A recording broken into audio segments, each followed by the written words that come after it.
Ernst Young. Lah saya mau tanya, ada yang mantan auditor? Accountant? Masa nggak ada semua dari tadi saya tanya ya? Jadi pekerjaannya apa? Bapak kerjanya apa Pak? Dulunya? Ah, ada kan berarti kan? Ya ada ya. Saya mantan auditor ya, saya dulu di EY beberapa tahun. Ya, waktu pulang dari US saya apply kerja dan diterima di Ernst Young ya. Kalau nggak saya nanya gini, saya ada temen yang kerja di auditor. Pasti ada ya. Di Big Four pasti ada ya. Biasanya temennya kayak gitu, ciri khasnya gimana Pak? Hah, nggak ada istirahat ya. Ya, dulu saya juga sama ya. Jadi saya kerja di sana berapa tahun, saya belajar banyak, pengalaman saya di situ, saya menjadi ngerti tentang gila kerja gini amat ya sampai pagi ya. Tapi ada satu hal ya, waktu saya kerja di saya diterima. Ini sama, semua sama pasti. Kepalanya rada dongak dikit. Bener nggak? Saya paling punya teman di auditor ya. Kayaknya keren banget ya kan. Saya juga gitu dulu ya, ditanyain kerja di mana? EY. Ya, tapi gitu ya. Semua sama ya. Tapi tenang, duitnya nggak banyak ya, saya kasih tahu ya. Jadi gini, bisa direkrut. Cuman masalahnya adalah agak dongak tuh kepalanya ya. Nah, saya dulu kerja di sana beberapa tahun. Nah, saya mau tanya, sini yang part timer masih ada yang masih kerja? Ada juga ya, ada beberapa ya. Nah, saya mau cuman cerita pengalaman saya waktu kerja dulu ya. Jadi di EY itu kalau di yang di public consultant dia ada project. Jadi kita dipanggil sama perusahaan, kita disuruh ada projectnya lah. Waktu itu saya suruh bikin SOP lah, suruh bikin ini macam-macam ya. Customer saya ada yang gede-gede lah, ada Telkomsel dan lain-lain ya. Jadi kita di hire untuk mengerjakan project dia. Nah, saya waktu itu tahun pertama saya ada 2 project yang besar ya. Project yang pertama di PTA ya. Saya punya bos waktu itu sama saya sedikit ada perbedaan cara kerja. Kenapa? Dia orangnya gini, teman-teman berasa nggak kalau kerja di kantor, ada yang pernah kerja di kantor kan? Pasti ada orang yang suka kelihatan sibuk. Oh yang penting gue kelihatannya sibuk gitu kan. Ya kan? Walaupun kerjaannya nggak jelas gitu. Bener ya? Lah saya ini dulu kan kalau kita lembur tuh dibayar di EY itu gede, gajinya gede. Kalau lembur tuh gede dapatnya ya. Tapi saya tuh paling nggak suka disuruh lembur kerjaannya nggak jelas. Jadi suatu itu pernah disuruh lembur, benerin format tabel, format laporan. Formatnya belum fix disuruh benerin, besok benerin lagi. Teman-teman berasa nggak itu kerjaan bodoh banget ya gitu loh. Lah saya ini satu-satunya orang yang berontak waktu itu. Saya nggak mau, saya kesel nih kayak orang bodoh, ngerti nggak ngerjain apa, nggak jelas, suruh ulang, suruh lembur. Padahal saya tahu waktu jam kerjanya teman-teman saya itu main, zaman dulu Facebook ya, buka Facebook lah santai. Begitu lembur udah nyari duit ya kan. Nah itu saya enggak, karena kenapa saya mendingan pulang gitu loh. Saya mendingan kalau nggak kerjain nggak jelas, saya itu result oriented. Kalau nggak jelas ngapain gitu loh ya kan. Nah dari situ saya ditandain sama dia dan saya nggak tahu saya ditandain ya. Itu cerita dikit ya. Habis itu selesai proyek pertama, saya masuk proyek kedua ya. Proyek kedua saya cocok dengan bosnya, manajer saya ya. Akhirnya lancar, proyeknya udah selesai. Inilah ketika orang jadi karyawan tuh ada naik gaji nggak? Nah kalau di konsultan publik itu ada namanya round table meeting. Ya, round table meeting. Mereka pasti tahu. Setiap waktu round table meeting manajer kumpul, bos-bos kumpul, nama Anda dikeluarin di sini. Richard, gimana? Kalau ada yang lu nggak naik level, nggak naik gaji, lu bayangin nggak? Lah waktu nama saya keluar, bos saya yang pertama ngomong, enggak, orang ini bla bla bla bla, dia ngata-ngatain saya. Bos yang kedua berdiri, tanpa Richard, proyek saya gagal. Bos yang kedua levelnya lebih tinggi yang pertama. Saya selamat ya teman-teman ya. Akhirnya saya naik level ya, naik level gaji naik 30% waktu itu naik ya. Habis itu besokannya dia pulang telepon saya. Lu ada masalah apa sama dia gitu. Dalam hati, gak ada masalah apa-apa tuh kenapa gitu. Dan dia cerita, hampir saya dibantai tanda kutip ya. Dan dari situ saya belajar sesuatu teman-teman. Kalau kerja nasib kita di tangan orang lain ya. Nah, jadi saya mau tepok kanan kiri yang masih kerja. Ini bukan titipan siapa-siapa, saya yang ngomong ya. Cepat bertobat, ya cepat bertobat. Tentukan nasib Anda di tangan diri sendiri ya teman-teman ya. Nah, akhirnya saya pindah ke perusahaan kedua saya, Sinarmas ya. Waktu itu Sinarmas lagi buka lowongan, saya di interview, diajak ngobrol, bla bla bla. Akhirnya saya tawarin kerja, gajinya 3 kali lipat. Saya mau tanya, kalau gaji 3 kali lipat pindah nggak? Ada yang nggak mau pindah? Berarti gue normal ya, akhirnya saya pindah. Karena gaji 3 kali lipat, saya pindah langsung. Ya, pindah. Nah, di situ saya belajar sesuatu juga. Belajar apa? Comfort zone. Perusahaan pertama saya pulang selalu sampai pagi loh teman, jam 11, jam 12, jam 1, pernah dikirim ke Bali, kadang berangkat jam 8, pulang jam 3 pagi. Itu di EY ya. Di Sinarmas saya selalu jam 6 teng pulang.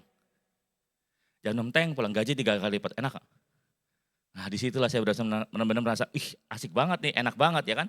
Akhirnya saya menjalani hari-harinya, setelah pulang ngapain? Saya dulu hobi main game teman-teman. Ada yang di sini suka main game? Masih ada ya? Dulu saya main Dota, Counter Strike, semua saya mainin ya. Dulu kan belum ada gadget ya, mainnya di komputer. Nah tiap kali main, pulang kerja main terus. Dan teman kalau tahu kalau ada teman Anda atau Anda main game Mobile Legend, Dota ya nggak bisa diajak ngomong itu. Bener nggak? Serius, dia nggak lihat kanan kiri ya kan. Itu yang buat saya sama istri berantem terus ya. Nah istri saya waktu itu sudah punya toko teman-teman ya, sudah merintis toko. Akhirnya setiap kali saya pulang, saya main game, dia gerah ya. Daripada lu kayak gini terus lu bantuin toko lah gitu. Akhirnya saya pergi ke toko, ke ITC. Waktu saya ada toko ITC ya. Saya pergi ke ITC, biar nggak berantem. Ini itu aja ya.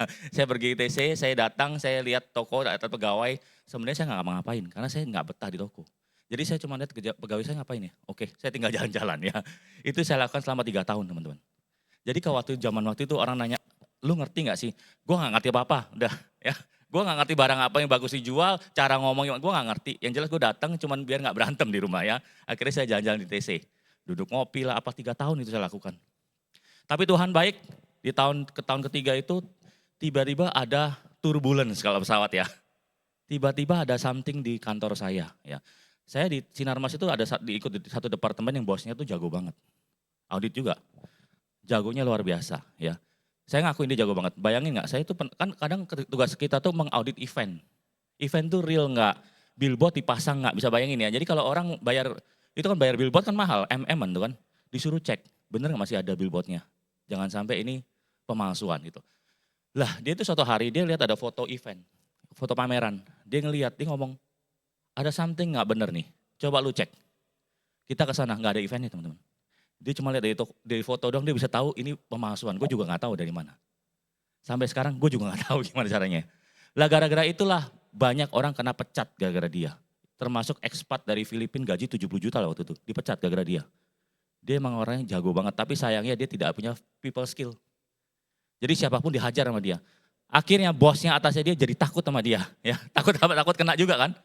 Akhirnya dipecat, dikeluarin. Dikeluarin dari kantor, departemen kita bubar. Kita anak ayam kehilangan induk, saya dipindahin ke finance akhirnya ya. Di finance ketemu bos baru. Lah bos baru inilah masalah yang baru datang ya. Nah, bos baru ini permintaannya banyak. Lu kerjain ini, nggak ada prioritas. Kalau nggak selesai, wah mati lalu.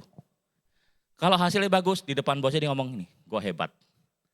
Jadi lu bisa tahu nggak rasanya kayak gitu gimana ya?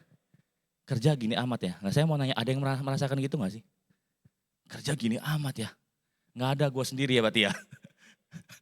Saya waktu itu merasakan itu. Jadi tiap hari Minggu stres saya. Besok kerja lagi. Aduh gini amat ya. Udah gak nyaman teman-teman. Udah gak nyaman banget waktu itu ya. Nah faktor itu pertama. Faktor kedua adalah istri saya hamil anak kedua. Dia udah ngomong, lu kalau gak bantuin gue, nanti gue istirahat. Gimana? Income dia lebih besar dari saya, dia kan punya toko. Bener gak? Lu harus mulai bantuin, itu yang kedua. Yang ketiga, saya punya teman. Dia pengusaha. Waktu itu dia udah punya beberapa pabrik lah. Usia lebih muda dari saya. Dia datang ke Jakarta, dia orang luar kota, datang ngomong sama saya. Boleh tahu nggak, lu take home pay berapa sih? Waktu itu tahun 2010 teman-teman. Saya ngomong hampir 20 juta sebulan. Lu 20 juta sebulannya kagak berani resign. Gimana lu 40 juta? Pasti nggak berani resign. Lu tahu nggak sih bisnis di luar sana 100 juta sebulan gampang. Dia bilang gitu teman-teman. Teman-teman saya keluarga berlima, rata-rata keluarga saya pengusaha semua. Ada yang punya pabrik rokok, ada yang ini, semua pengusaha. Saya doang yang karyawan. Kenapa? Comfort zone. Saya berasa enak, double income kan. Istri ini, saya ini, kenapa enggak ya kan. Tapi 3 hal itu buat saya mikir, dan dia ngomong itu, saya lagi mikir benar juga ya, saudara saya punya duit semua ini. Ya, akhirnya saya mikir, nah dari 3 hal itu, saya memutuskan resign teman-teman. Tapi yang paling penting adalah karena keadaan kantor nggak enak. Saya memutuskan resign teman-teman. Ya. Tapi ternyata keputusan itu adalah keputusan terbaik yang saya pernah buat. Kalau enggak saya mungkin sampai sekarang masih kerja teman-teman. Lah Saya mau ngomong sedikit teman-teman. Mungkin hari ini ada teman-teman yang merasa keadaannya nggak enak. Kok gini amat ya? Kok semuanya nggak oke ya? Kok semuanya nggak sesuai ya? Mungkin Tuhan lagi nyiapin sesuatu buat lu. Mungkin Tuhan lagi nyiapin Anda untuk naik level. Mungkin Anda harus berani melakukan satu decision yang besar untuk merubah hidup Anda. Anda nggak pernah tahu. Ya karena keputusan itu yang saya buat lebih dari 10 tahun lalu, itu keputusan terbaik yang saya pernah buat teman-teman. Itu yang pertama ya. Akhirnya saya keluar dari perusahaan itu, saya benar nggak ada kerjaan, saya cuma di toko, saya bantuin istri saya 3 bulan, yang dulu saya 3 tahun nggak ngerti apa-apa. Ini 3 bulan ngerti apa-apa. Ternyata saya tahu artinya fokus teman-teman. Ya. Fokus dalam satu bidang, saya ngerti, saya liatin. Keahlian saya di sistem, saya bangun sistem, saya masukin sistem accounting, saya bikin program, saya bikin diskon gimana, intinya saya bikin, karena saya pakai ahli di situ gitu loh. Saya bukan orang sales, ya. Saya jauh dari sales, ya saya pakai itu doang, ya. Akhirnya kita pindah ke ruko dan di tahun itu benar-benar ternyata omset kita luar biasa, ya. Ternyata penghasilan kita bahkan naik luar biasa. Lebih dari 5 kali lipat, saya berasa benar-benar merasa gila, ini duit asik banget nih jadi pengusaha ya. Jadi saya udah mengenal uang lumayan oke waktu sebelum di Prudential. Ya. Nah gimana saya kenal Prudential? Namanya juga punya toko, banyak yang nawarin. Ada nggak di sini yang pernah nawarin pemilik toko? Pasti ada kan? Bener nggak? Sama, saya juga tak datengin. Ya merek apapun ada, udah. Mau merek M lah, A, apapun ada, datang nawarin. Kadang ada yang baik-baik, ada yang sok kenal. Ya langsung ngasih ilustrasi, loh, langsung dikasih di saya. Ini contohnya kok, ya gue masukin kolong lah, gue gak pernah baca ya. Nah suatu hari ada orang datang, gak kenal. Beli dot pulang, dot tuh paling berapa sih? Beli pasta gigi pulang, ya. Beli sabun pulang, murah gak itu? Lama-lama kenal gak sering pergi? Jam-jam kantor lagi. Lama-lama istri saya nanya, kok sering banget mondar mandir kerja apa sih gitu. Prudential Ci. Begitu dia mau Prudential, gue langsung lihat komputer. Takut ditawarin ya, ada yang sama gak? Ya saya anti asuransi teman-teman. Ya, saya ini orang yang anti asuransi. Dia ngomong Prudential, gue langsung lihat komputer. Gue malas ditawarin. Ya, ternyata dia gak nawarin. Hebatnya dia berteman. Jadi customer yang baik, berteman ngobrol. Sampai suatu hari dia ngomong sama saya, kok gue tahu lu punya duit, suatu hari lu sakit, anak lu sakit, lu bisa bayarin lah. Tapi kalau sampai lu sakit, nggak bisa kerja 6 bulan di rumah sakit, gimana nasib istri dan anak-anak? Gue mikir dia ngomong bener juga ya gitu ya kan. Akhirnya saya closing sama dia 5 juta sebulan, waktu itu tahun 2011 ya. Akhirnya saya ngambil, saya di nasabah dia ya, 5 juta sebulan satu keluarga waktu itu. Nggak sampai situ, dia berusaha deketin saya berteman, dia berusaha rekrut. Ya. Waktu itu dia bawa mobil lebih jelek dari mobil saya ya. Kira-kira saya mau direkrut nggak? Nggak mau, lagian ngapain gue udah punya toko jadi agen asuransi, bener nggak? Dan dia nggak stop di situ, dia deketin istri saya. Kebetulan tahun sebelumnya kita baru pulang jalan-jalan dari Amerika. Bayar sendiri itu mahal teman-teman ya. Akhirnya dia ngobrol sama istri saya, Ci lu suka jalan-jalan nggak? Suka. Mau jalan-jalan gratis nggak? Emang bisa? Bisa ke Amerika nggak? Bisa. Gimana caranya? Dia kasih undangan BOP ya. Saturday seminar ya, kayak acara, di sini ada BOP nggak sih, namanya apa? BOP juga ya? Nah, BOP di kantor waktu itu. Waktu itu kantor kita ngundang Mary Riana. Teman-teman tahu Mary Riana enggak? Saya waktu itu enggak tahu Mary Riana siapa ya. Dia kasih undangan 2 orang. Nih datang Ci, lihat. Oke, lah kebetulan istri saya itu mau suka belajar gitu. Saya enggak suka. Dikasih 2 undangan berarti buat siapa? Istri dan saya. Saya datang enggak? Enggak, aku tahu aja sih. Gue enggak datang. Dia pergi sendiri. Dia pergi sama adiknya waktu itu, pergi sendiri. Pulang-pulang dia jadi agent. Tiba-tiba jadi agent, dia ngomong, gue jadi agent. Gue kaget, lu gak salah gitu. Kerjaan toko tuh banyak gitu loh. Nah tapi istri saya tuh orang gak bisa dilarang. Ya, kerjaan toko banyak, dia tetap jadi agent. Akhirnya gue cuma ngomong apa, jangan ajak-ajak gue ya gitu. Udah selesai ya. Dia jadi agent, jalanin, lama-lama berapa bulan kemudian dia mulai nge-trick saya. Dia ngomong, gue kalau prospek pulang sampai malam gak enak. Lu mesti temenin gue. Gara-gara itulah gue AAJI ya teman-teman ya. Gue AAJI dulu, zaman dulu AAJI mesti datang ke kantor ya. Kayaknya bentar lagi juga bakal ada perubahan kan. Jadi dulu tuh mesti datang ke kantor Prudential. Datang di depan ada pengawas ya, kita masih ujian ya. Dulu gue gak malas banget ujian. Disuruh belajar ini, gue mikir gila kayak SMA banget sih, kayak ini banget ngapain sih gitu loh. Tapi dalam hati gue, dia lulus masa gue gagal gitu ya kan. Ya udah gue terpaksa harus lulus, akhirnya gue lulus. Ya setelah lulus apakah saya langsung jalanin? Enggak. Yang penting lulus, dapat license ya, habis itu jaga toko lagi. Gue nggak pernah lihat itu. Kartu AAJI sama sekali saya nggak mau peduli. Ya, 4 bulan berjalan saya nggak ngerti apa-apa. Ya, tapi yang perekrut saya pinter, dia deketin saya. Sukanya apa? Badminton, di teman badminton. Suka apa? Baca buku ini, dia baca buku juga. Sama persis apa yang gue suka, dia suka. Lama-lama klop nggak? Nyambung nggak? Nyambung ya, persamaan ya. Akhirnya dia nyambung sama gue ya. Suatu hari dia ngomong gini, 4 bulan setelah itu. Oh enggak, di tengah-tengah dia pernah ngajak saya ke BOP lagi di restoran sentral ya. Datang, lu mau makan gratis nggak? Mau, ya udah datang, gue duduk paling belakang, gue dengerin BOP, waktu itu bicaranya Pak Supardi ya. Dia cerita, saya jalan di Prudential 6 tahun ya. Dalam 6 tahun saya bisa beli rumah nyicil 1 bulannya 200 juta. Berarti income saya berapa? Keren dong, dalam hati. Waktu itu gue mikir apa? Dia doang yang bisa ini. Oke, habis itu ada testimoni dong. Pengusaha ini apa namanya garment. Saya dulu gini-gini ditunjukin fotonya, rumahnya banyak gini bla bla bla, banyak ya. Sekarang saya full time di Prudential. Dalam hati ada masalah nih, posisinya ada masalah. Negatif teman-teman, saya semua berpikiran negatif. Di sini ada yang kayak saya nggak? Atau gue doang lagi nih? Saya negatif, saya mikir masalah nih. Gue ngapain, gue gak ada urusan kok gitu. Jadi gue pulang gitu aja udah, nggak ngeklik. Ya, 4 bulan setelah saya join AAJI, saya diajakin makan sama perekrut saya. Makan yuk, ayo di mana? Excelso Central Park. Ya saya masih ingat tuh. Saya datang celana pendek, kaos kutang, jaga toko ya, engkok-engkok ya, kacong lah nggak gelodok ya. Gue datang ke Central Park, datang Excelso, begitu nyampe gue langsung lihat ada sosok yang duduk Pak Supardi. Di dalam hati gue dijebak nih kampret. Ya. Ada yang sama nggak nasib sama saya ya. Gue dijebak nih, ya udah nggak bisa lari kan, ya udah gue duduk makan. Habis kelar makan disingkirin semua. Ini gaya dia pasti selalu sama ya, sampai sekarang gue lihat sama. Makan dulu, pesan makan. Udah kelar, beresin semua, tatakannya dibalik. Dia keluar bawa pen. BOP 5 tahun 100 juta ya. Selalu gitu ya, dia cerita 5 tahun 100 juta. Dalam hati saya gak tertarik loh teman-teman. Ngapain harus jadi agen Prudential buat jadi 5 tahun 100 juta. Bisnis juga banyak kok, bener gak? Saya gak tertarik. Tapi kemudian dia nanya satu hal. 10 tahun lagi bisnis itu bisa berkembang 10 kali lipat gak? Ketika teman-teman tanya gitu jawabnya apa? Nggak tahu, ada jawaban lain? Belum pasti. Gue jawab apa tau nggak? Bisa aja kenapa enggak? Gue nih orang arogan teman-teman, gue gak kena ngecek nih siapa nanya gue begini gitu loh. Ngapain nih nanya begini, urusannya apa? Jadi gue jawab aja, bisa aja kenapa enggak gitu. Dia senyum. Habis itu dia ngomong lagi, anggaplah bisa. Anak lu bisa ngelanjutin gak? Nah di situ gue diem. Gue diem gak bisa jawab. Anggap anak lu bisa ngelanjutin, bisa kayak lu gak atau lebih besar? 2 kali gue diem. Nah dia ngomong itu. Di bisnis ini kalau lu levelnya kayak kita, agency waktu itu agency manager ya, sekarang agency builder kan.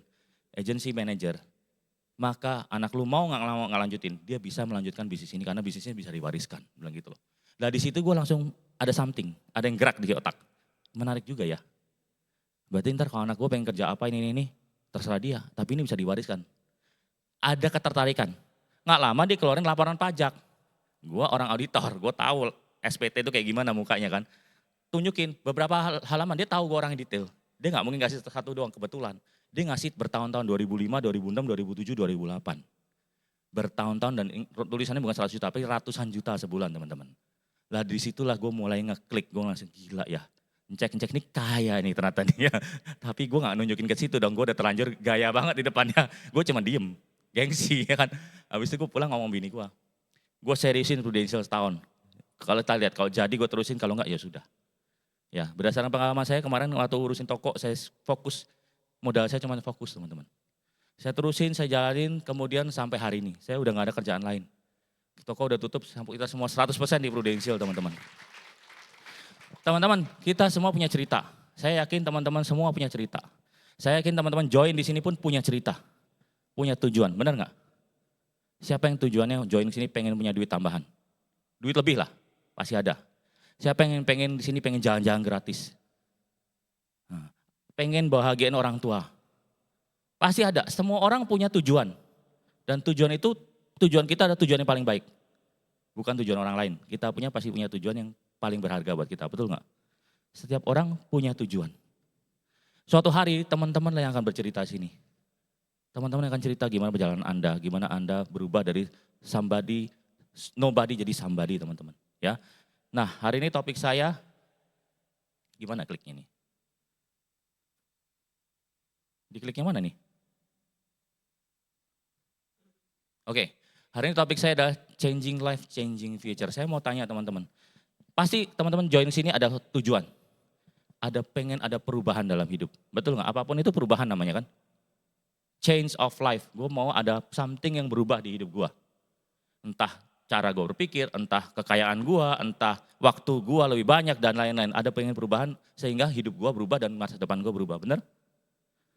Tapi banyak orang yang menginginkan, nggak banyak yang mampu mewujudkannya teman-teman. Setuju nggak? Setuju nggak ini? Nah hari ini saya mau sharing sedikit teman-teman. Gimana orang-orang yang setiap tahun Anda lihat, leader Anda, orang-orang hebat yang di Prudential bisa capai setiap tahun, sebenarnya ngapain sih? Apa yang dilihat dalamnya gitu. Sebenarnya apa? Yang kelihatan impossible untuk dilakukan tapi sebenarnya possible. Nah ini versi saya.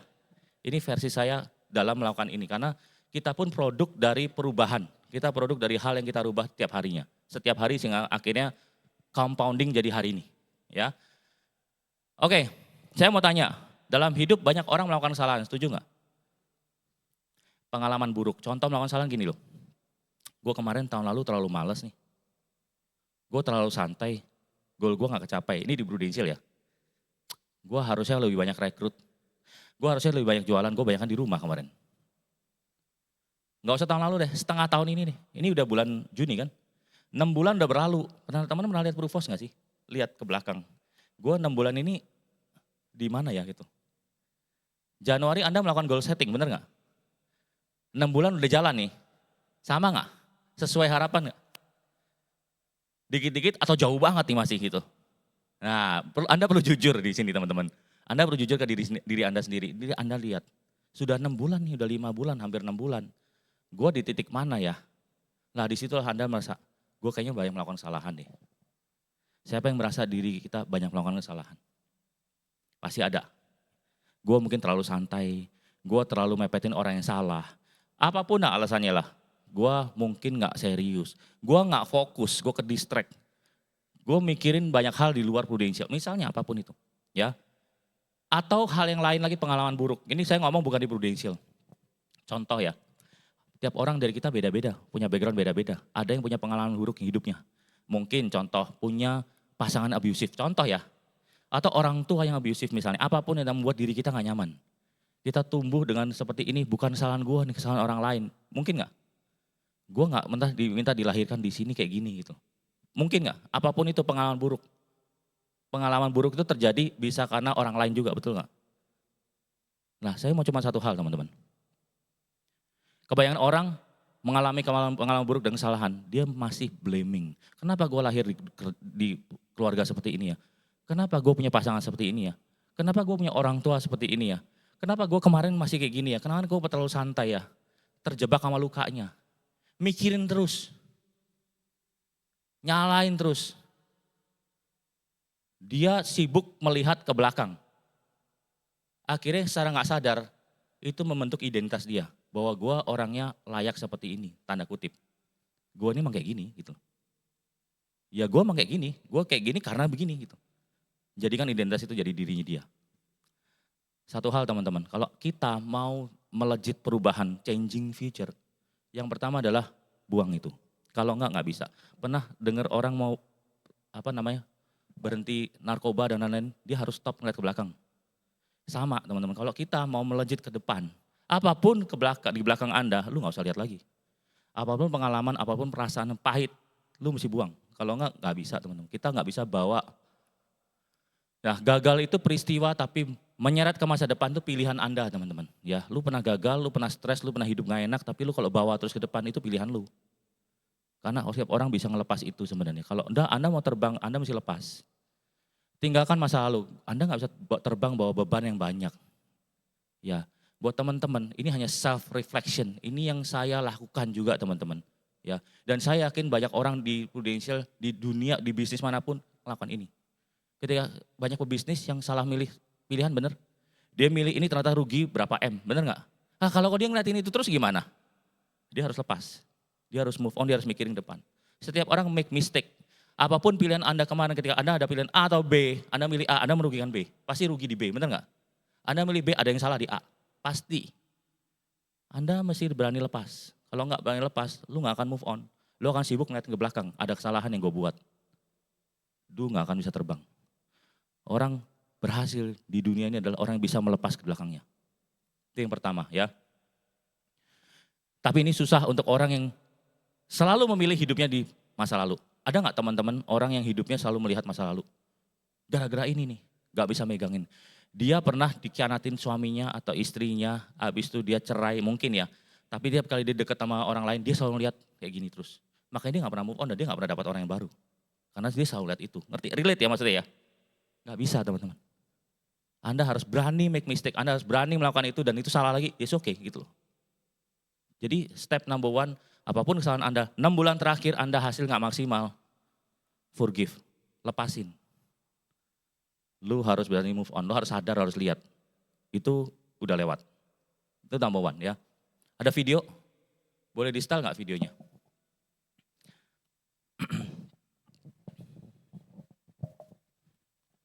Kita lihat video sebentar teman-teman.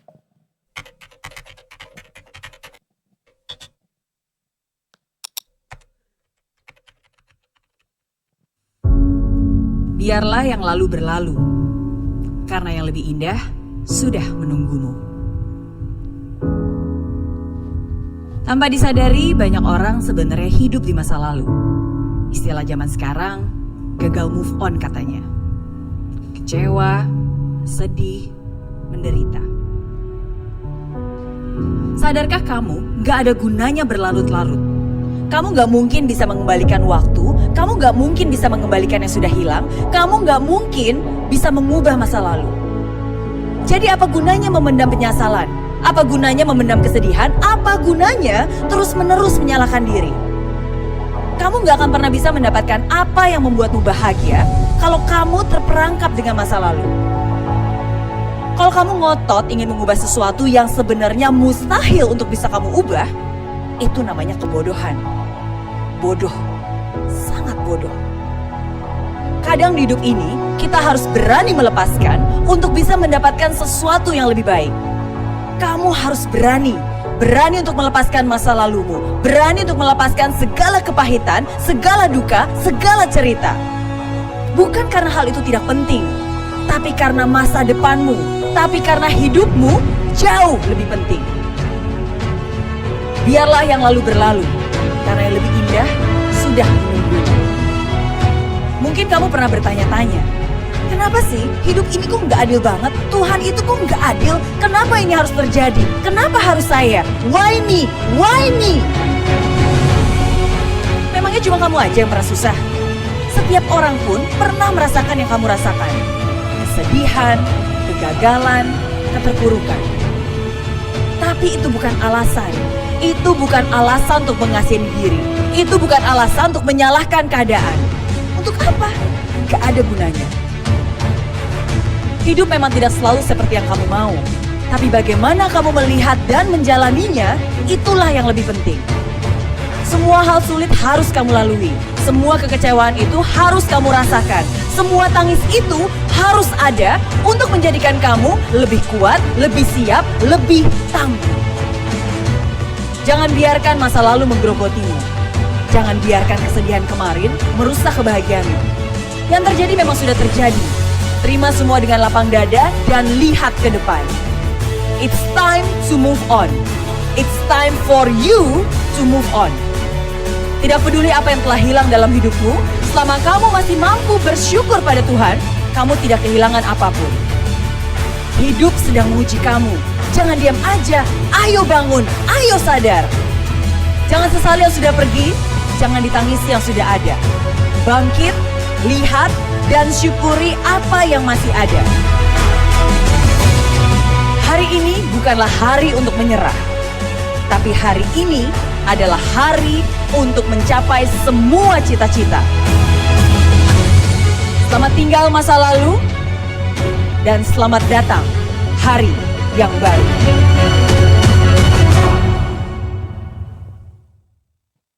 Ingat, kamu tidak perlu menjadi orang yang paling pintar atau yang paling kuat. Oke, setiap kita pernah berbuat salah ya, saya juga sama. Saya lihat video ini, saya refleks ke diri saya juga banyak melakukan kesalahan. Banyak hal-hal yang saya pilih, saya lakukan bukan di Prudential dong, bahkan di hidup. Banyak hal yang saya lakukan salah. Saya ingat itu. Ketika saya lakukan salah, akibatnya ke sini. Saya udah lihat. Karena gue dulu gini, akhirnya ke sini nih. Bener gak? Ada yang kayak saya gak? Tapi yang saya lakukan adalah, gue gak bisa rubah itu. Sekarang gimana ke depan? Teman-teman, ini kelihatannya hal kecil tapi hal yang besar nih sebenarnya. Kelihatannya kecil tapi dampaknya besar sekali buat kita. Kalau kita tetap melihat ke belakang, gak bisa. Dalam Prudential ada pengalaman saya dulu pernah gagal merekrut. Gue pernah gagal rekrut sampai gue stres, sampai gue trauma, sampai gue tuh takut merekrut. Karena tiap kali rekrut gagal, sampai akhirnya rontok, sampai akhirnya stres, sampai akhirnya nggak berani rekrut. Tiap kali ada orang bagus gue mau ngomong, terjadi gini lagi nih, hati ini lemah nih, bener nggak? Nggak berani rekrut. Karena aku kebayang-bayang ke belakang. Untung gue berani lepas. Karena Anda nggak pernah tahu. Kalau Anda nggak lepas, Anda pegangin itu, lu nggak akan berani. Akhirnya di trauma. Di sini ada nggak sih yang berasa begitu? Karena seringnya gagal, akhirnya lu nggak berani lagi untuk mencoba itu lagi, benar nggak? Satu kata untuk obat itu, lepasin. Kalau kita nggak lepasin nggak bisa. Sini siapa yang pengen jadi builder? Pengen grup besar? Pertanyaannya ketika ngerekrut, gampang nggak? Abis itu ada trauma nggak? Nggak tahu, kalau saya dulu ada trauma. Sampai trauma loh teman-teman, saya benar nggak berani rekrut. Tapi ketika saya berani lepas, saya tahu itu kesalahan saya belajar dari situ. Saya move on, saya coba lagi, saya berani lagi, nggak gampang itu. Karena setiap kali coba tuh ada kebayang, bener nggak? Tapi kalau Anda nggak lawan, nggak bisa. Jadi nomor satu ini sebenarnya mungkin hal yang kelihatannya, cuma gitu doang. Dampaknya besar sekali teman-teman. Anda apapun dalam kehidupan Anda, dalam pernikahan Anda, dalam hubungan dengan keluarga, dalam bisnis Anda sama. Lepasin dulu. Berani untuk mengakui itu, cut, jalan lagi. As simple as that. Ngomongnya susah ngelakuinnya. Ya, itu number one. Number dua, immediate start. Nggak usah nunggu siap. Kenapa saya ngomong gini? Karena saya salah satu orang yang terlalu banyak mikir dulunya. Tiap kali mau lakuin sesuatu mikirnya panjang. Kalau ini gimana? Kalau ini gimana? Mikirnya terlalu panjang. Udah kayak ini loh, apa namanya? Penasihat presiden ya. Di sini. Terlalu panjang. Padahal di Prudential cuma perlu immediate start. Nggak perlu lu tunggu siap. Susah untuk orang yang pengen perfect condition. Saya ini termasuk orang yang perfect condition. Pengen ini harus begini. Gitu. Saya ini mantan auditor. Jadi tiap kali ngomong harus benar. Bayangin nggak? Jadi tiap kali ketemu orang gue nggak ada ilmunya. Mau ngomong sesuatu kalau salah gimana ya? Nggak jadi ngomong akhirnya. Lu bayangin nggak? Susah buat saya, jujur dulu susah. Jadi tiap orang punya masalah. Masalah saya salah satunya di situ. Mau ngomong, gue nggak ngerti ini, ditanyain nggak bisa jawab. Gue nggak mau asal-asalan jawab. Nggak mau salah ngomong, akhirnya nggak berani ngomong. Jadi untuk yang kayak gitu itu memang lebih PR teman-teman ya. Tapi yang saya lakukan waktu dulu adalah karena saya tahu saya harus perfect, saya harus ini tanda kutip ya. Ya udah saya harus banyak belajar. Makanya saya rajin belajar waktu dulu. Kelas saya ikutin berkali-kali. Cuman pengen itu, tapi bukan itu yang benar. Yang benar adalah cobain.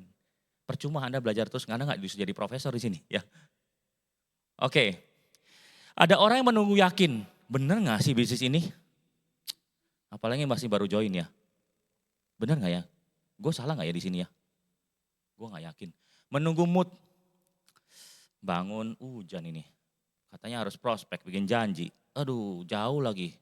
Gue rumah di Jakarta Barat, janji di Gading. Jauh banget nih. Gak ada mood nih kesana nih. Menunggu waktu, ada waktu. Aduh gue gak sempet. Gue harus jaga toko, gue harus urus anak, gue harus ini. Kapan ada waktu, ntar kalau ada waktu dah. Menunggu berani. Aduh, gue tuh orangnya penakut kalau ngomong sama orang. Ya, kalau ngomong sama orang tuh deg-degan. Gak berani gue. Apalagi kalau dia ngomong sesuatu kayak mau nyaplok gue nih, gak berani gue. Ya. Ada kayak gitu gak? Atau sudah enggak? Ya. Yang baru setahun, saya pengen tahu, ada gak rasa-rasa itu? Gak disuruh maju, saya pengen tahu aja. Ada gak? Gak ada, berarti gue doang ya yang begitu ya. Oke. Anda tidak pernah bisa yakin, jadi lakukanlah. Begitu hasil datang, lu mulai yakin. Cara untuk Anda yakin adalah jalanin. Gak ada jalan lain. Karena keyakinan itu datang ketika lu mulai ada result.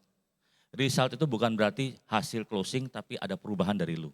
Cara lu ngomong. Kok gue bisa ngomong gini ya sekarang ya? Dia ngomong apa gue bisa jawab loh. Keyakinan mulai keluar gak itu? Nah kadang orang nunggu gue yakin dulu lah gitu. Gak bisa yakin kalau lu gak coba. Jadi yakin itu datang ketika lu udah coba. Jalanin terus, konsisten ya. Menunggu mood. Gak pernah ada mood untuk mulai, tapi mulailah untuk munculin mood. Ya, sini dulu ada yang James Gue ngomong ya, saya juga sama itu. Pernah gak ada yang mau cuci mobil males? Aduh, males nih gitu, ya kan. Akhirnya tunda, ntar aja masih pagi, siang panas nih. Sore lah, kelihatan mendung nih, gak jadi akhirnya ya. Ya, lah waktu itu James Gue ngomong, saya dapat sesuatu dari James Gue. Karena orang menunda, nunggu mood. Dia cuma ngomong apa, kalau lu mau cuci mobil, biar lu gak nunggu mood, gampang caranya. Lu malas kan pengen nonton TV kan? Lu isi air di ember, nyalainnya air, habis itu nonton TV lagi. Air lu buka terus lama penuh gak? Nah lu pasti matiin kan? Lu udah lihat air penuh mau gimana? Ya udah lu ambil lah, lu siram mobil lu. Udah siram basah kan? Lu gak mungkin duduk habis basah. Ya udahlah ambil sabun lah. Habis sabun sekalian kan? Kelar tuh, satu persatu. Jadi caranya biar gak lu nunggu mood adalah step by step. Lu cobain dikit, lama-lama lu jalan. Ya, males untuk pergi, coba aja pakai sepatu, pergi lu pasti. Ya itu caranya. Jadi caranya adalah gak usah nunggu mood. Mulai aja dulu. Maka mood lo akan datang. Ya, itu caranya. Ya buat teman-teman yang bingung gitu kayaknya ya. Menunggu ada waktu. Waktu itu nggak pernah ada loh teman-teman. Yang ada cuman lu nyiapin waktu. Gak ada waktu nih gue baca buku. Coba aja lu ya udah 10 menit siapin waktu buat baca buku. Pasti ada jadi ya. Ya ternyata waktu itu cuma perlu disiapkan. Kita nggak pernah berasa ada waktu. Tapi kita cukup menyiapkan waktu. Bener nggak? Nah kalau misalnya contoh nih, gue mesti pergi nganter siapa gitu misalnya. Nggak ada waktu, tapi kalau lu siapin waktunya pasti ada. Nah ternyata waktu itu cuma perlu disiapkan. Dulu saya waktu toko juga sama teman-teman. Ya, kerjaan saya di toko tuh bagian input barang. Kalau barang datang dari supplier, kalau nggak diinput nggak bisa dijual. Gimana bisa prospek? Pertanyaannya gitu loh. Dan toko saya rame loh. Baru input bentar, baru istirahat bentar, datang lagi barang lain. Jadi gimana caranya? Nggak pernah ada waktu. Saya cuma misalnya nyiapin waktu. Jadi saya bikin schedule. Oke input barang segini, di luar itu gue gak input. Gue akan prospek. Nyiapin waktu, kalau nggak pernah ada waktu. Datang terus, selalu ada kerjaan terus tambahan. Bener nggak? Nggak pernah ada waktu. Sama dengan teman-teman semua. Di sini buat yang part-timer terutama ya, pasti nggak pernah ada waktu. Kerja sampai sore jam 5, jam 6, jam 7 pulang udah capek. Kapan ada prospek waktunya? Nggak ada. Kalau lu nggak siapin waktunya, lu nggak akan ada prospek. Nggak pernah akan ada waktu prospek. Jadi kita mesti siapin waktunya. Bukan waktu akan ada sendiri, nggak pernah ada. Kalau tiba-tiba cuti tanggal merah, harusnya ada dong. Kenapa jadi nggak ada? Nah Selasa depan tanggal merah kan. Tiba-tiba harusnya ada waktu dong. Kok jadi nggak ada waktu? Istri gue ngajak pergi lah, ya mama gue ngajak ditemenin sini lah. Gue harus beli kucing lah, ya karena nggak bisa. Tiba-tiba nggak ada waktu, ya. Karena nggak pernah disiapin waktunya. Jadi waktu itu perlu disiapkan aja, nggak pernah akan ada waktu. Menunggu berani. Lah klisenya keberanian itu selalu datang sebelum lu siap. Lu gak pernah ada siap, gue baru berani, gak ada. Lu berani dulu baru lu siap ya. Lu cuman perlu melangkah. Semua tuh kunci dari sini adalah melangkah teman-teman. Ya buat teman-teman yang punya keraguan banyak hal. Satu step ya. Saya kalau ngomong sama tim saya ya, gimana cara orang belajar berenang? Lu gak bisa berenang. Apa langsung nyemplung langsung itu, matilah orang, bener gak? Kaki lu cemplungin dulu ke air. Satu aja, biar dia nyentuh air, rasanya gimana? Nah habis itu dua-duanya. Habis itu coba deh lu nyemplung pelan-pelan. Tangan dulu deh kalau takut. Di situ lu baru nyemplung. Gak ada orang mau belajar renang yang langsung nyemplung. Gak ada. Ya. Stepnya adalah one step ahead. Satu aja coba dulu perubahan dikit. Mulailah dulu prospecting, belajar. Buat teman-teman yang takut nih. Takut aduh gimana cara ngomong sama orang ya. Coba aja. Gimana ya kalau gue bikin janji sama orang kalau ditolak ya. Coba aja telepon dulu. Gak usah mikir sama jauh-jauh. Kenapa ngomong itu? Karena gue juga kayak gitu dulunya. Ya, gue terlalu overthinking, mikirnya jauh banget. Kalau gue nanya ini, ntar dia ngomong gini, habis itu ngomong ini, gue gak bisa. Padahal belum kejadian gitu loh. Ya saya gak tahu ya, maksudnya tiap orang punya kelemahan. Kelemahan saya itu di sini sebenarnya. Ya, jadi teman-teman prinsipnya adalah just do it. Kayak Nike, cobain aja. Ya. Oke, yang ketiga, Ini juga besar pengaruhnya teman-teman. Inner noise. Inner noise adalah suara yang ngomong sama diri lu sendiri. Ya. Pernah dengar nggak ada, misalnya contoh nih. Mungkin Anda pernah dulu teman Anda ngomong, lu goblok lu bodoh lu. Lu ketawa-tawa doang, hahaha, bener nggak? Nggak ada artinya buat lu. Tapi begitu banyak orang ngomong, terus lu berasa melakukan hal yang salah, gini, terus lagi mikir, bener ya gue bodoh nih, bener gak sih? Disitulah lu jadi masuk pikirannya, gue kayaknya bodoh nih. Ternyata yang bisa ngomong ke diri lu bodoh tuh lu sendiri gitu, bukan orang lain. Ya orang lain ngomong apapun lu akan mental. Tapi begitu diri lu ngomong sama diri lu sendiri, selesai sudah itu.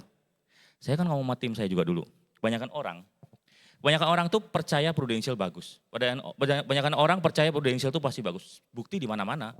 Orang punya income ratusan juta, miliaran banyak kan. Lu bisa lihat. Dia bukannya dia nggak percaya Prudential. Tapi along the way dia coba jalanin, nggak sesuai harapan, mulai susah, mulai penolakan banyak, mulai nggak ngerti jalannya kemana. Dia mulai ngomong ke diri sendiri.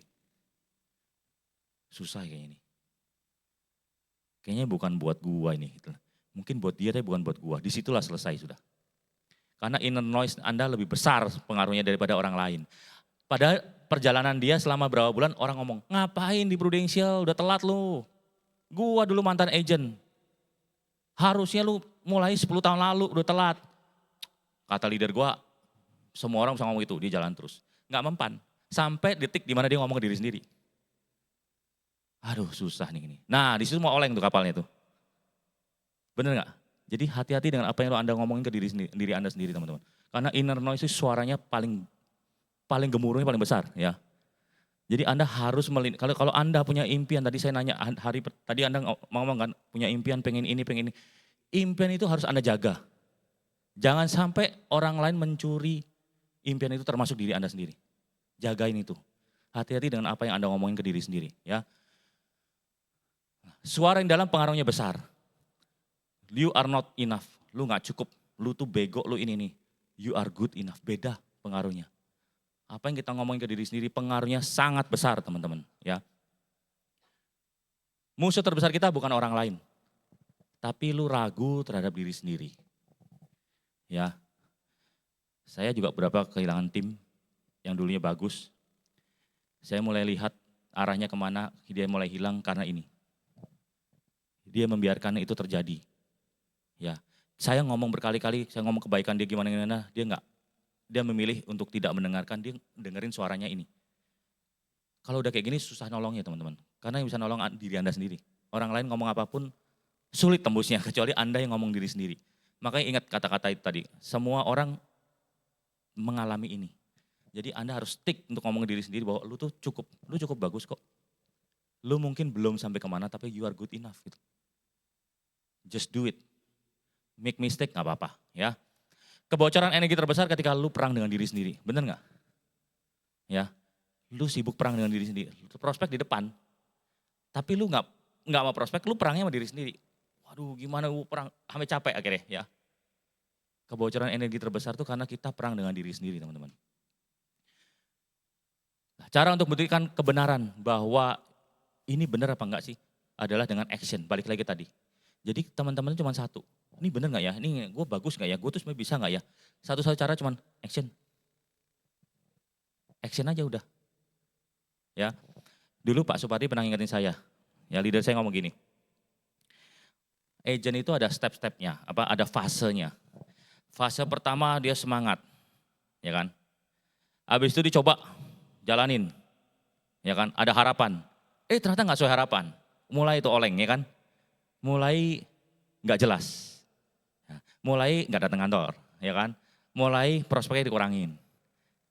Itu kedua, kurang action. Yang pertama action kan, kedua kurang action. Ketiga udah kurang action, akhirnya masuk keempat. Satu action, kedua kurang action. Ketiga tuh, fase ketiga ya. Kalau kanker itu fase ya ketiga ya. Yang ketiga adalah mulai blaming teman-teman.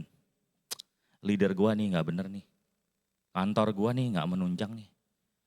Teman-teman gue di kantor nih negatif nih. Mulai blaming, mulai lihat orang lain yang salah. Jadi pertama action, kedua kurang action. Ketiga mulai blaming, menyalahkan situasi, menyalahkan orang lain. Benar gak?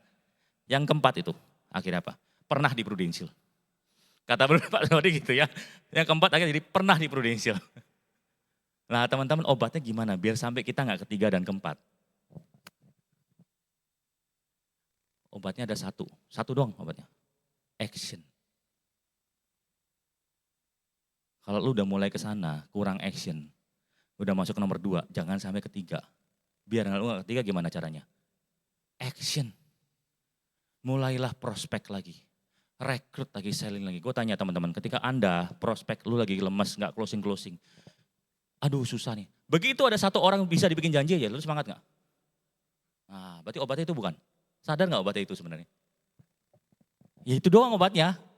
Jadi bukan ada yang lain-lain. Obatnya cuma action. Lu just action sampai ada orang merespon lu. Obatnya itu doang. Semangatnya keluar lagi lu. Kalau enggak, lu akan masuk ke 3. Blaming mulai ya kan. Justification, blaming. Keempat pernah di prudential. Jangan sampai kita sampai keempat ya. Kenapa teman-teman? Kita udah capek-capek bangun ini. Jangan sampai pernah di prudential akhirnya menikmati orang lain. Ya. Nah, pikiran yang berisik di sini, pikiran lu yang ribut di sini. Akhirnya lu nggak bisa kreatif. Teman-teman pernah nggak kalau lu lagi ketakutan, misalnya ditangkap polisi misalnya ya, bener-bener samperin, rame, lu lagi panik nih, lu bisa mikir nggak? Aku tanya lu, kreativitas lu mati nggak di situ? Jadi kalau ketika kita nih lagi ruwet di sini ya, kreativitas mati total teman-teman, nggak bisa berpikir kita. Tapi kalau lu tenang, ya lu bisa calm, lu bisa mikir. Ini diapain ya? Ini harus kemana ya? Ini. Orang bisa mikir kreatif itu karena dia tenang. Selama dia nggak tenang, dia nggak bisa kreatif. Jadi kalau kita membiarkan inner noise terus ngomong terus, yang negatif ya, kita nggak bisa kreatif. Jadi be careful dengan apa yang lu ngomongin ke diri lu sendiri. Ya, poin ketiga ya. Poin keempat, punya visi dan fokus. Tadi saya udah cerita waktu saya di toko bayi pertama kali saya cuma lihat, saya nggak punya visi. Waktu itu saya nggak punya visi, saya cuma fokus. Gue mesti lakukan ini, gue mesti belajar, gue mesti ngerti. Everything yang 3 tahun nggak ngerti jadi ngerti. Itu fokus. Tapi sayangnya gue dulu nggak punya visi.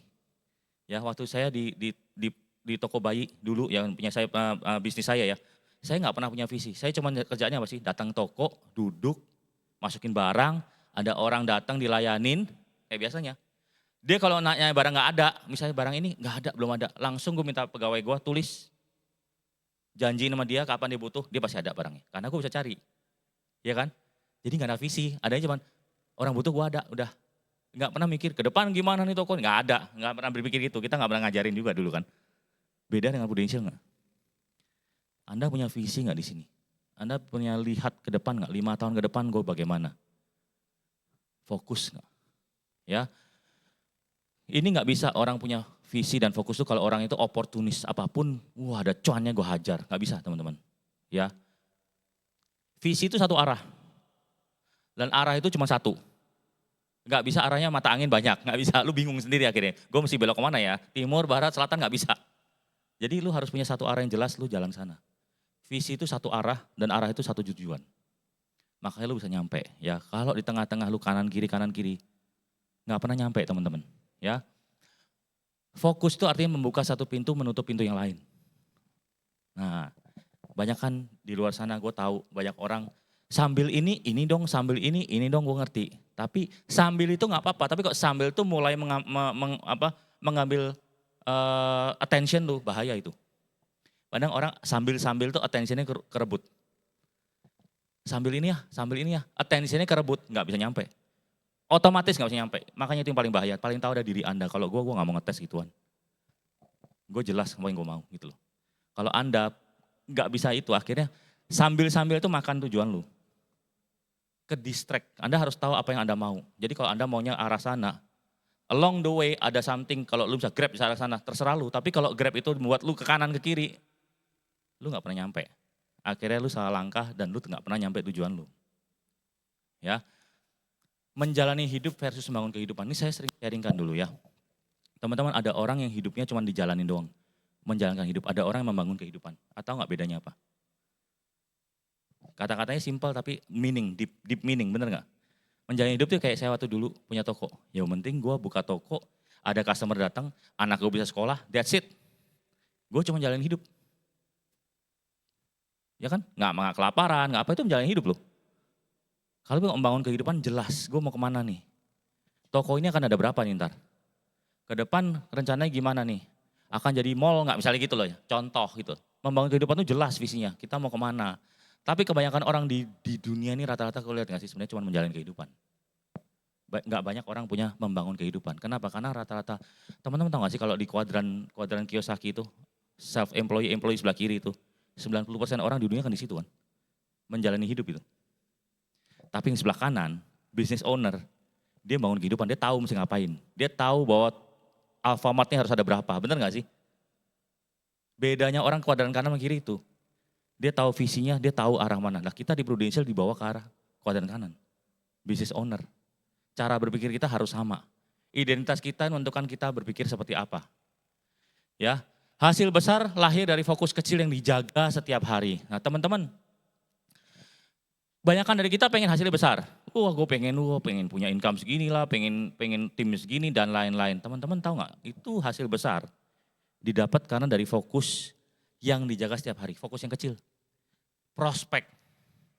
Ketemu orang, ditolak jalan terus. Pernah lihat semut nggak sih? Kalau kadang lu lihat semut jajar-jajar, cari makanan, balik. Dia tuh fokusnya luar biasa nggak semut tuh? Kerjaan dia satu doang, cari makan. Keluar api, lu tutupin batu depan dia muter. Dia pulang kampung ya. Bener gak sih? Dia tuh bener fokus kayak gitu. Kita kalah loh sama dia. Dia nggak babi bu, nggak lihat kanan kiri. Kanan ada apapun dia jalan, muter ya kan? Itu hasil besar lahir dari fokus kecil yang dilakukan tiap hari. Lah kita mampu nggak melakukan itu? Kita yang pengen hasil besar, pengen income gede, grup gede dan lain-lain. Lakukan fokus yang kecil nggak tiap hari? Atau gampang ke distract kayak tadi? Ya. Nah ini kata-kata Steve Jobs.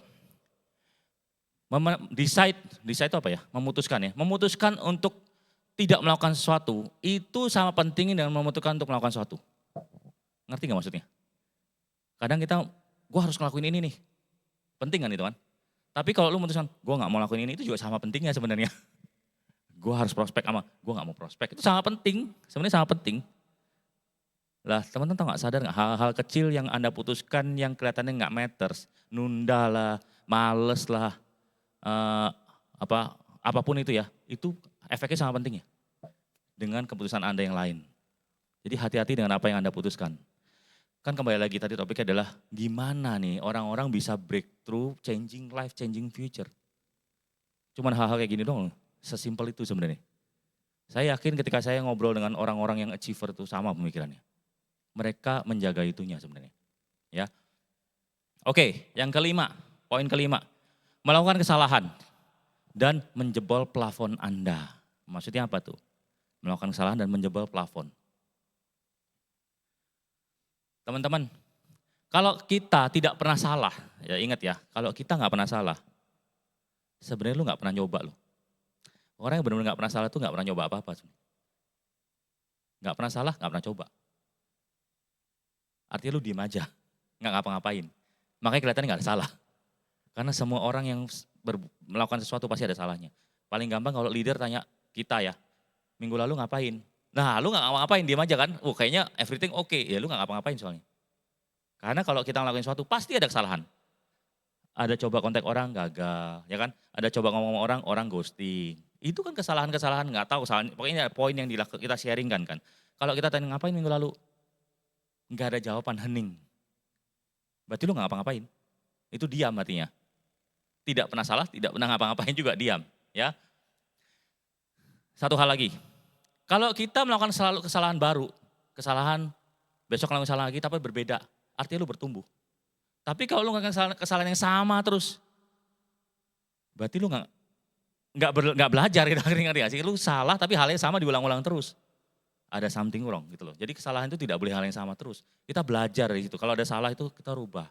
Contoh misalnya dalam hal bangun tim, terlalu fokus sama orang yang belum siap. Lu tungguin tongkrongin sampai 1 tahun misalnya gitu loh. Terus akhirnya lu belajar, aduh salah gue, makanya kenapa gue gak bergerak tahun lalu. Tahun ini beda, tapi tahun ini lu lakukan hal yang sama lagi, lu rekrut cuma 1, lu tungguin tongkrongin. Berarti lu gak bertumbuh, lu melakukan hal yang sama. Jadi make sure lu make mistake terus, tapi mistake lu harus berbeda. Artinya lu bertumbuh teman-teman. Ya. Ceiling, kan tadi jebolin plafon kan. Lah plafon itu apa sih sebenarnya? Kalau saya mendefinisikan ceiling itu apa sih? Plafon itu adalah takut terlihat bodoh. Aduh, gue mau nanya leader gue, tapi ntar pertanyaannya goblok banget nih gitu loh. Gue malu nih. Itu ceiling sebenarnya. Lu ketakutan. Lu punya plafon yang lu nggak berani jebol. Takut kelihatan jelek. Itu plafon loh. Ya, takut bertanya, takut coba hal baru, merasa hebat, zona nyaman di level sekarang itu semuanya adalah plafon yang lu harus jebol. Teman-teman kalau kita mau naik level, buat teman-teman yang ngejar promosi yang mungkin selama beberapa tahun ini, gue coba promosi nggak pernah bisa promosi deh. Berarti ada plafon di diri lu. Ada something yang lu nggak pernah jebol. Contoh, kurang aktivitas. Setiap kali aktivitas excuse misalnya gitu loh. Itu plafon nggak? Lu harus coba yang lain. Buat teman-teman yang sudah capai Star Club, tiap tahun Star Club, tapi nggak pernah, dia pengen dapat Star Club tapi nggak pernah capai. Berarti plafon itu. Mungkin angka Star Club tuh 800 juta ya sekarang ya. 800 juta itu plafon lu. Jadi waktu lu ngejar pertama kali Januari, lu lihat target gue 800. Jadi kalau lu 200, wah lumayan lah udah seperempat. Karena plafon lu 800. Begitu lu udah 600, lu udah tenang. Dikit lagi selesai. Karena plafon 800. Terus dia berharap bisa double Star Club 1,5. Nggak pernah terbayang angkanya di otak dia. Begitu udah deket 800 dia udah ngerem sendiri, bener nggak? Nah itulah teman-teman kenapa banyak orang hitnya di angka yang sama terus. Karena plafonnya di angka itu. Secara nggak sadar dia. Ya, mungkin ada yang ngerti maksud saya tapi ada yang nggak ngerti gitu. Tapi lu percaya gue deh itu plafon, imaginary plafon yang lu setel sendiri di otak. Tahu nggak teman-teman kenapa Prudential minta kita tiap tahun promosi? Dari agent ke AAB berapa? Berapa? 300. Kalau Anda nggak promosi berarti Anda nggak 300. Berarti sekarang saya mau nanya, back ke leader-leader pun boleh saya mau tanya. Ketika agent mau ngejar 300, susah nggak? Susah loh, semua orang ngomong susah itu, gila gede banget ya. Tapi pertanyaannya, begitu lu udah AAB 300 menuju AB, 300 kayaknya diulang gampang banget tuh. Bener nggak? Yang udah pernah capai 300 berasa gampang nggak? Plafonnya udah berubah. Kenapa Prudential minta tiap tahun kita promosi? Karena membuat plafon lu berubah. Kalau lu nggak pernah 300, lu akan berpikir 300 terus. Begitu lu capai 300, lu akan mikir 900. 300 jadi gampang. Sebenarnya itu doang sebenarnya. Merubah plafon. Plafon itu adalah limitation yang Anda setel sendiri di otak. Ya, jadi buat teman-teman yang mau mencapai breakthrough tahun ini, mau capai apapun itu, plafonnya dirubah. Jadi jangan melihat angka yang itu, lu patokan itu, lu rubah. Kalau enggak lu akan selalu 800 kalau udah 600 ngerem dia otomatis. Mau promosi 300, lu 200 udah santai. Tinggal dikit lagi, tinggal nambah agent apa, udah santai. Padahal buat orang yang ngomong 300 kecil, cuma selangkah doang 300, karena plafonnya udah beda. Ya. Ceiling itu bukan batas kemampuan, ceiling itu adalah batas keberanian Anda sebenarnya. Jadi bukan batas kemampuan Anda punya kemampuan luar biasa, nggak pernah ada batasnya. Tapi keberanian Anda untuk memimpikan itu loh sebenarnya plafonnya itu. Ya, ego melindungi perasaan hari ini. Kalau Anda punya ego, gue nggak mau kelihatan jelek, gue nggak mau kelihatan bodoh, gue nggak mau kelihatan, gue nggak mau pertanyaan dan macam-macam lah. Kita nggak mau kelihatan salah, kita nggak mau buat salah. Ya, di depan tim gue gimana kalau gue salah misalnya ya. Ego itu melindungi perasaan hari ini. Tapi kalau lu berani dikoreksi, itu melindungi masa depan lu sebenarnya. Ya, banyak orang nggak mau dikoreksi. Banyak orang melindungi egonya. Cuman melindungi lu hari ini doang. Tapi kalau lu berani dikoreksi dan berubah, masa depan lu yang berubah nantinya. Ya. Kesalahan yang berprogres otomatis akan jebol tembok Anda teman-teman. Jadi plafon yang tadi itu cara jebolnya cuma satu, lu ngelakuin kesalahan berprogres. Lama-lama jebol itu plafon. Ya. Ketika Anda pernah jebol plafon Anda berubah. Jadi tidak angka itu lagi. Jadi berbeda teman-teman. Ya. Kenapa tiap tahun orang yang capai itu kelihatannya capai gampang itu karena plafonnya sudah berubah dan dia merasa itu ya memang biasa aja dijalanin. Ya. Nah, ironisnya level hidup Anda berhenti tepat di batas kenyamanan Anda teman-teman. Ya. Lu nyamannya di mana ya itulah level hidup lu di situ. Lu nggak akan pernah lewat itu karena plafon lu itu membatasi nyaman lu. Di situ. Ya. Jadi poin nomor 5 adalah sebenarnya kita perlu melakukan kesalahan dan berani bongkar plafon Anda. Ya. Salah satu cara membuat plafon Anda lebih tinggi adalah gimana caranya? Bergaul dengan orang-orang yang plafonnya udah lebih tinggi. Cara berpikirnya lu lihat, cara melihatnya lihat. Jadi otomatis plafon lu bisa naik. Tapi itu pengaruh dari luar, dari dalam adalah lu sendiri yang harus tembusin. Ya. Oke, masih ada waktu nggak sih? Kita mau video kedua.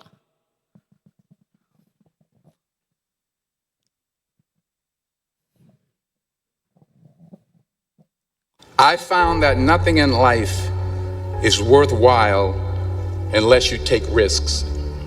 Nothing.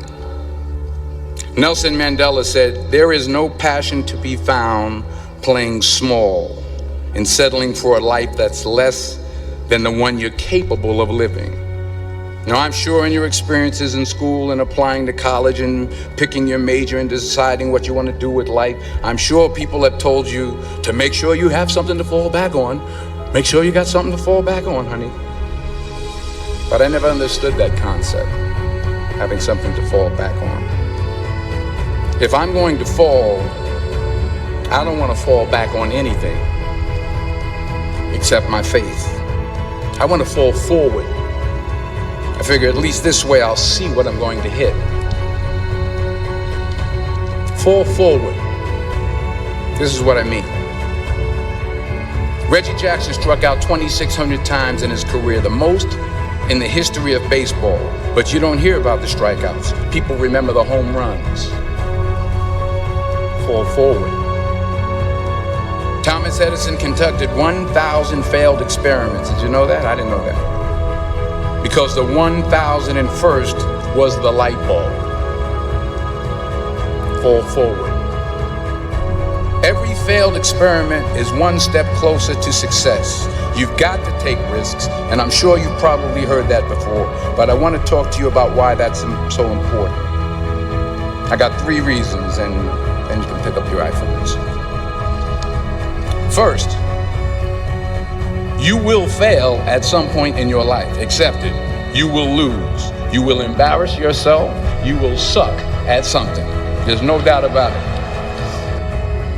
Embrace it, because it's inevitable. If you don't fail, you're not even trying. I'll say it again. If you don't fail, you're not even trying. My wife told me this great expression. To get something you never had, you have to do something you never did. Les Brown's a motivational speaker. He made an analogy about this. He says, imagine you're on your deathbed, and standing around your deathbed are the ghosts representing your unfulfilled potential. The ghost of the ideas you never acted on. The ghost of the talents you didn't use. And they're standing around your bed, angry, disappointed, and upset. They say, we came to you because you could have brought us to life, they say. And now we have to go to the grave together. So I ask you today, how many ghosts are going to be around your bed when your time comes?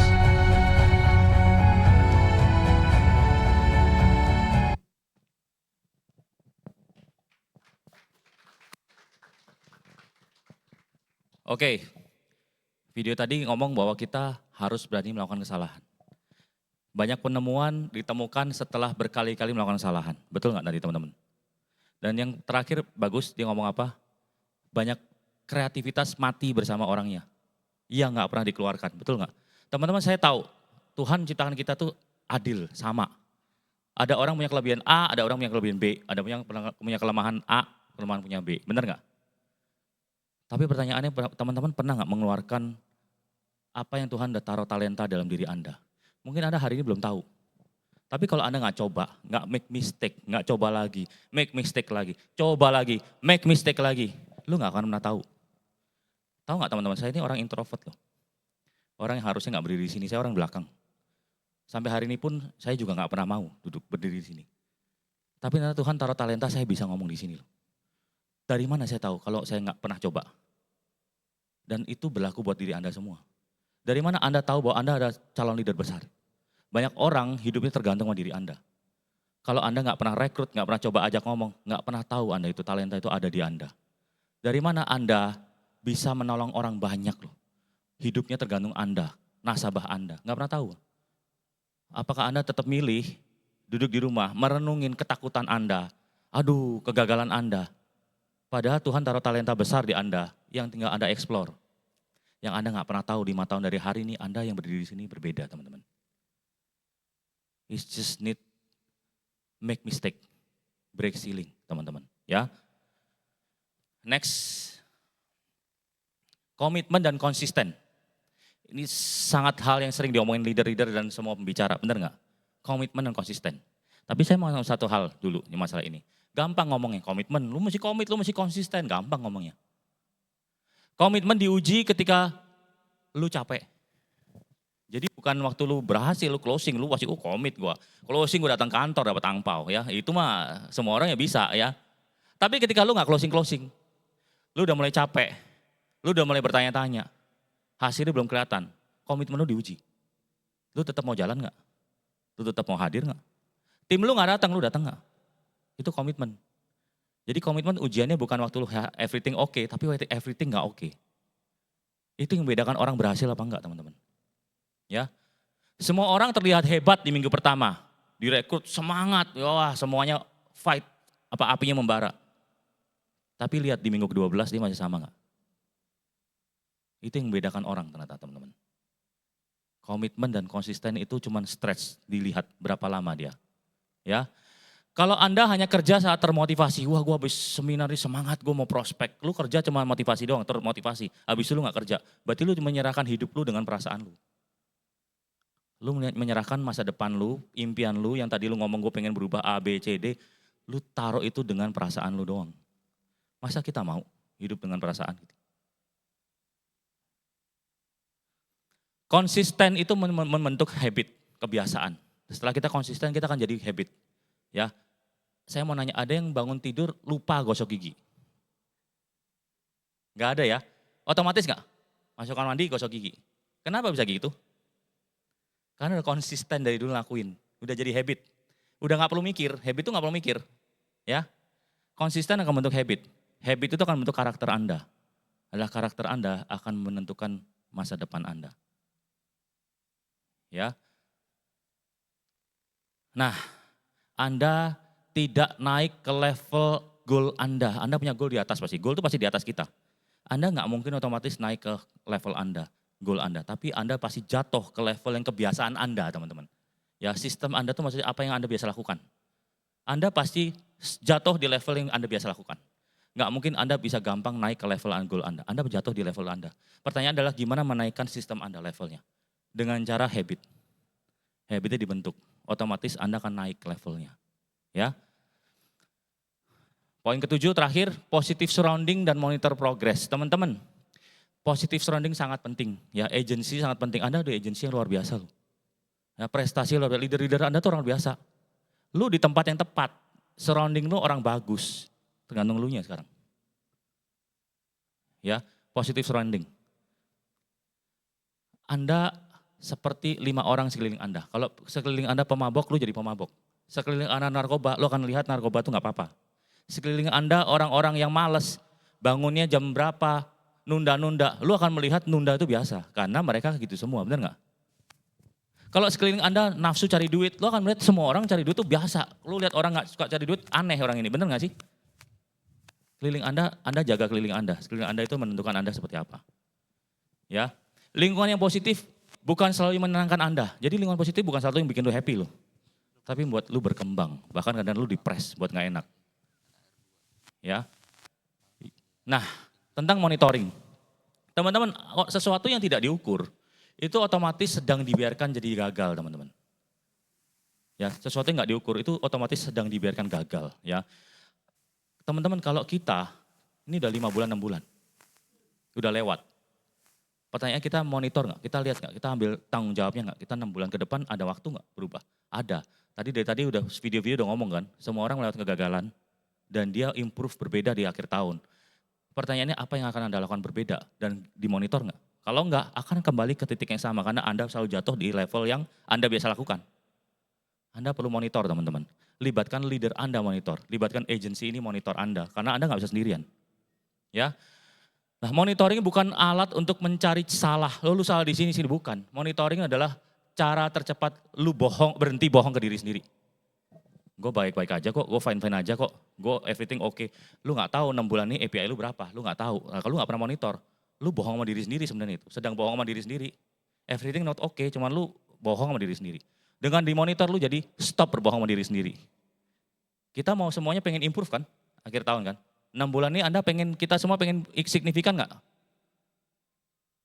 Perlu ini teman-teman. Libatkan leader Anda monitor. Coba kontak leader Anda habis ini. Gue mau dimonitor. Gue mau capai ini, lu bantu gue. Jangan dianggurin leadernya ya. Paling berdiri di belakang tuh, jangan dianggurin. Ya.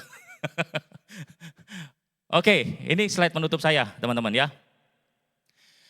Tadi sebenarnya hal yang simpel semua yang saya ngomongin, bener gak? Hal yang simpel semua, everything oke, semua simpel lah.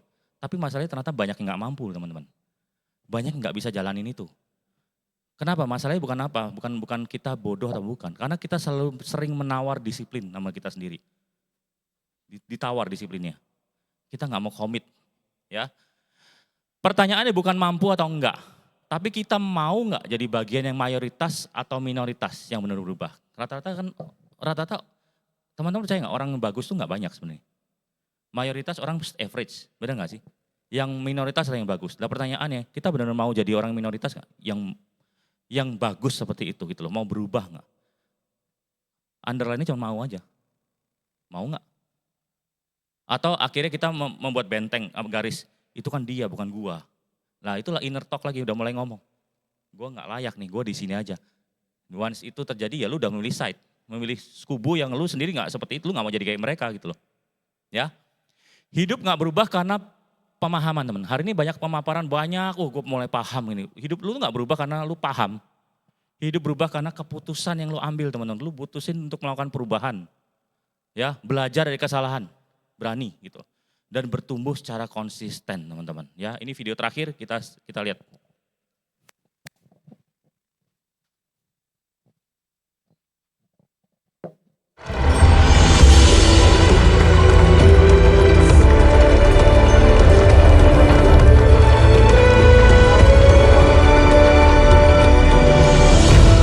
Good morning. Bonjour. Comment allez-vous? Well, thank you. I would love to discuss something about the failures, mistakes we made. The thing I feel most thankful is all the mistakes, all the refuse that I got. Because without that, there would never be Alibaba. In the past 18 years, every day we make mistakes. Every day we were rejected. I think being rejected, being refused by people, that is very natural. Why people should help you? You have to prove yourself, then people would help you. Alibaba was not made today. Alibaba was made 18 years ago in my apartment. The believing that using internet empower others, using internet to help young people, small business, and women will have bright future. So it's been 18 years hard work in here.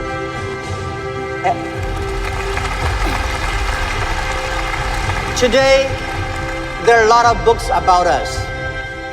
I don't read these books because I think these books not about us. People love to see successful stories, but most of the success stories, they succeed because of the mistakes. I encourage all the young people, entrepreneurs, to learn from the mistakes. Do not study successful stories. Successful stories in the Harvard Business School, normally, there are a lot of things behind you don't know. But if you learn from the mistakes, if you learn, especially the failure case studies, it's going to help you. What I want to say is not about you. You learn from mistakes does not mean you will avoid mistakes. You will learn the attitude towards these mistakes and never give up fighting again. Of course, it's very, very painful when you are rejected, when you're refused. I went all around looking for money. Nobody give us the money. I all go around looking for partnerships. Nobody believe small business and e-commerce in China will work. I was very painful that day, and when I saw one movie, Forrest Gump. I love that movie, especially the sentence that Mom said, life like a box of chocolate. You never know what you're gonna get. So stay full. Stay foolish to your dream and continue to fight. So this is what we did as an entrepreneur. We never complain. When people complain, the opportunity comes. So if you can solve the complaints, that is your opportunity. So I love to, when I talk to the entrepreneurs, I feel excited. When I'm sitting there, listen to the entrepreneurs talk, I feel inspired. I feel we are the same animal. The difference between big company and small company is not about revenue. It's about the dream. The small companies have the dreams. Most of the big companies, when they get certain size, they only have KPI. So if you fight only for next quarter, how can you survive in such a turbulence times? You have to believe the future. You have to continue to the future. You have to stay focused. As I said to myself early days, if there are 9 rabbits on the ground, if you want to catch the rabbit, don't change the rabbit, change yourself. Stick to one rabbit. If you have the dream, stick to the dream. That is what I believe. So this is what I want to say is that Alibaba started 18 years ago. We never change our dream. We believe e-commerce. We believe internet. We believe by helping young people, helping small business, and helping empower women, we will have the future. The difference between last century and this century, the difference between IT and DT is IT empower yourself, DT empower others. When you help others, you are helping yourselves. This is what we believe. 18 years ago, 18 people in my apartment. When we had this dream, when we started, everybody say, you guys are crazy. How can you do e-commerce? No infrastructure, no credit system, no logistics, no this, no that. How could you do internet? We say, if there's no logistic, let's build it. If there's no credit system, let's build it. That is why they need entrepreneurs. One of the reasons people say, what's the secret of China grow so fast? One of the things that we Chinese learn very much in the past 30 years. We learn a lot about America. If you today go to New York, pick up 100 Americans on the street, how many of them can speak more than 10 Chinese words? Very few. If you're in Beijing, Shanghai, you grasp 100 young people and ask them how many of them can speak more than 20 English words, 80 of them. That is you learn. When you appreciate, when you're open-minded, when you learn from others, you make progress.